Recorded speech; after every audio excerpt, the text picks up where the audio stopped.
یو خور سوال کړی دی چې چا راته دا ویلي چې د جنکو له دا غوږونه سوري کول دا ناروا دي،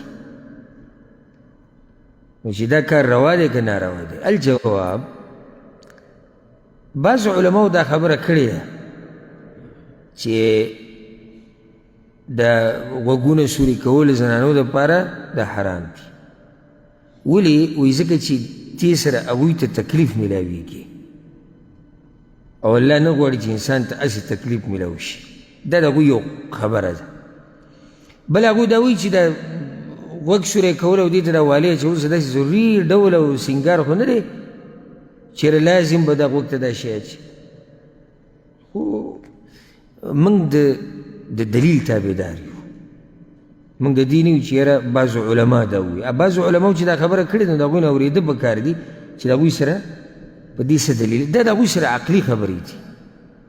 که موږ راواپس شو حدیثونو ته او د صحابیاتو ژوند ته، نو هغې نه دا خبره واضحه کېږي چې زنانه چې دا غوږونه سوري کوي دا جایز دي او په هغې به د دلیل وښیم. یو دلیل دا دی لکه عبدالله بن عباس مشهور روایت دی په صحیح بخاري صحیح مسلم کې چې رسول صلی الله علیه وسلم یو پیر د جمعې د اختر خطبه وکړه. نو یو خطبه نارینهو ته وکړه، دویم له کوم ځای ته راغی؟ زنانو ته. فوعظهن، نو زنانې ویرولې د الله نه، نصیحت یې ورته وکړو. وامرهن بالصدقه، ورته وی صدقې ورکوي، د الله په لار کې مال ولګوئ. نو فرأيتهن يهوين إلى آذانهن وحلوقهن إلى بلال. نو ما ولیدي، ګوره عبدالله بن عباس وی ما ولیدي چې دغه زنانو د خپلو غوږونو نه والی راغستې او بلال له ورکولې رضی الله عنه، ځکه بلال د رسول الله صلی الله علیه وسلم. د دې نه څه ثابت شو؟ غوږونه والی استعمال کړی، والی چې استعمالوي نو غوږ به ورله سوری کې. یو روایت کې داسې راځي چې فجعلن یلقین تلقي المرأة خرصها وسخابها. خرص په عربی کې والی ته وایي او سخاب هغه امیل ته وایي چې هغه په دې مرۍ یا په سینه باندې د زنانه پروت. نو یې زنانو دا راواغېسته د الله په لار کې صدقه کړه. دا دلیل مضبوط دی که نه دی؟ چې تاسو ته مضبوط ښکاره شو. دویم دلیل په بل والا، عائشه رضی الله عنها رسول صلی الله علیه وسلم ته د هغه 11 زنانو قصه کړې وه. موږ په یو بیان دوه کې بیان کړی. د 11مې ښځې د خپل خاوند صفت کړی د ابوزرع، او دا روایت مشهور هم دی په دې باندې حدیث د ام زرع، ځکه چې دا ښځه د خپل خاوند نه انتهایي خوشحاله وه. نو دې څه ویلي وو؟ وی زوجي ابو زرع، زما خاوند ابو زرع دی، وما ابو زرع، او تاسو ته څه پته دی چې ابو زرع څوک څومره ښه سړی دی. اناس من حلي اذنیه، د سرو زرو نه د کالو نه زما غوږونه ډک کړي دي. ښه سړی دی، نو یو ښه کاري څه کړی دی چې زما غوږونه د کالو نه ډک کړي دي. نو سړی چې په دې کې څه دلیل دی؟ تاسو ما پوه کولی شئ؟ نو صحیح شو، هغې سوري کړي وو، خو دا دلیل دی په دې چې دا کار جایز دی؟ بارک الله فیک.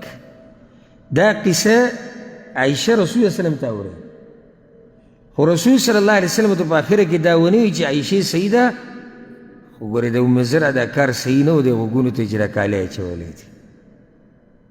پوه شوئ که نه؟ په دین باندې پوهېدو دپاره توفیق د الله د طرف نه او تیز ذهن پکاري. ځکه د علماو ته په دې نظر مه ګورئ چې یاره دوی معمولي کار کړی. تاسو ته دا پته شتي دا ډاکټر او انجینیر او دا پایلټ او دا دوی یو فن سبق ویلی، یو قصه کې لګیایي، او عالم دی به امت ته هره مسله بیانوي.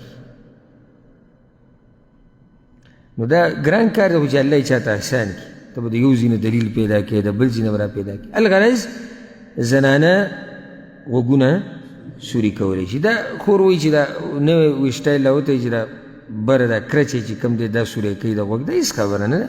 که بری سوری کوي او که لاندې سوری کوي او که پوزې سوری کوي دا هم څه خبره نه خو صرف دوو خبرو ته پکې کته وغواړي یوه چې دې کې د بدکارو ښځو سره مشابهت را نشي لکه اوس په بدن کې بس ځایونه به داسي چې هغه به د انګریزانو د زنانو عادت وي چې دغه ځای به سوری کوي او هلته به امیل یا والۍ څه شی ورچي مسلمانه زنانه به دا چل نه کوي یا بدکاره فاحشه زنانه چې کوم چلونه کوي مسلمانه زنانه به یې نه کوي دویم چې بدن ته پکې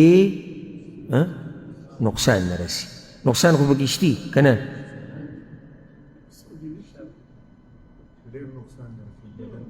شتي پکې نقصان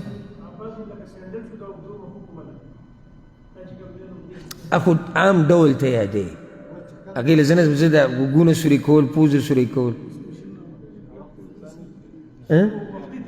وقتي طور تکلیف شتي دا څه خبره نه ده او ځکه هغه نور علما وایي په دې کې زنانه ته تکلیف دی که د دې به څه جواب کې د هغوی دا خبرې د هغوی د خبرې جواب ده د هغوی ته موږ دا وایو چې د تکلیف چې موږ معمولي دی ماشومې له ورکوو دا د دې د مصلحت دپاره ورکوو ځکه چې دا ضرورت لري کالو ته او په کالو سره دا ښایسته ښکاري نو دا تکلیف معمولي د دې د مصلحت دپاره څه دپاره مصلحت دپاره لکه ته چې ډاکټر ته لاړ شي او په ملا دې دړي هغه تا ته څه وایي ستن نو په ستن کې تکلیف وي که نه خو هغه تکلیف کې ستا دپاره څه فایده وي پوه شوي به که نه